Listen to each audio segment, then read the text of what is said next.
All right, now watch this. And Lord help me not to turn my camera off. Let me get it right here. Here we go. Okay, turned it around. There we go. I want you to watch this. It's Paula White prophesying. Watch her prophesy over the president. Streams in the desert.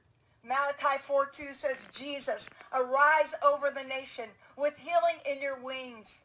President, one last word. Watch this. Like David, who had had victory after victory after victory after victory, would face his biggest battle. It was called Ziklag.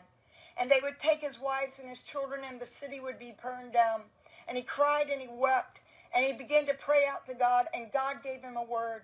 And through fasting and praying, I believe this is the word for you and for this nation. Come on. The Lord spoke to him and said, pursue and go after them, and you shall without fail recover all. Sir, the word of the Lord, I believe, for this nation and for this administration is you will recover all. Come on. I believe it.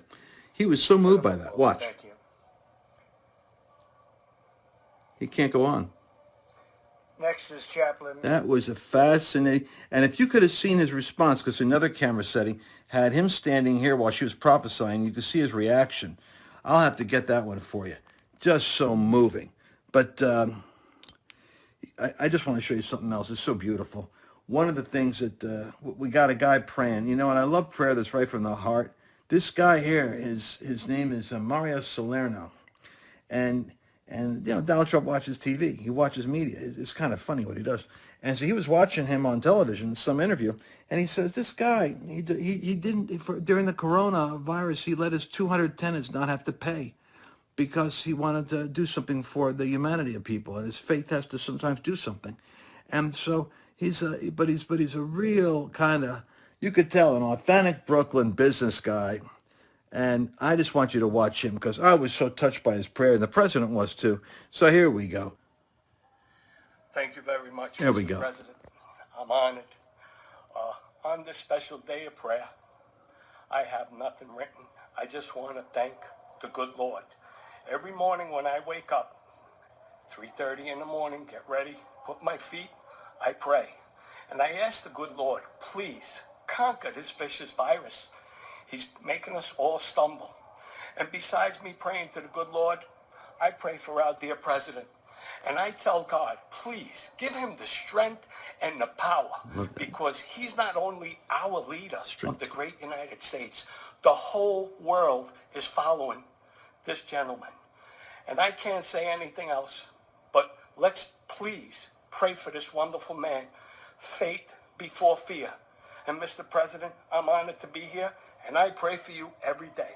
God bless America, and God bless you, Mr. President. And from the heart, I love that New York. I love New York. That's so great. Thank you, Mario.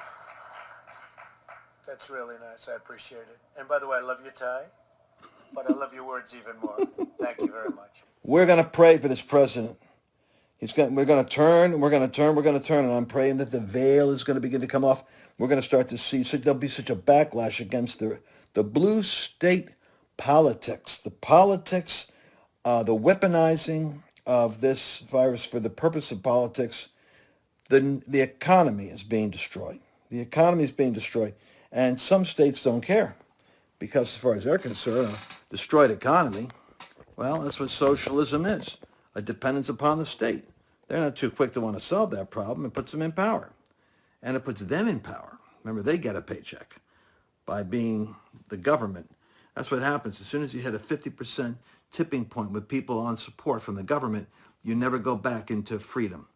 And then you lose. When you lose that, you lose the ability to be in control of your own destiny, because the government controls your destiny.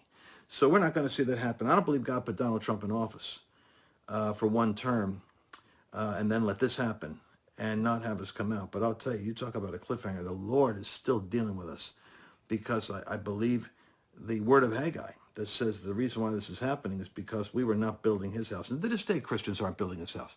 Do you think Christians are actually aware that there's a deep state, disgusting agenda that wants to destroy the United States, that wants to drive it over a cliff, that wants to bring it into socialism, and then shove down all these radical kind of societal mandates and restrictions of speech? Look at how they're locking people up in a police state right now around the country. I think it's going to be a backlash.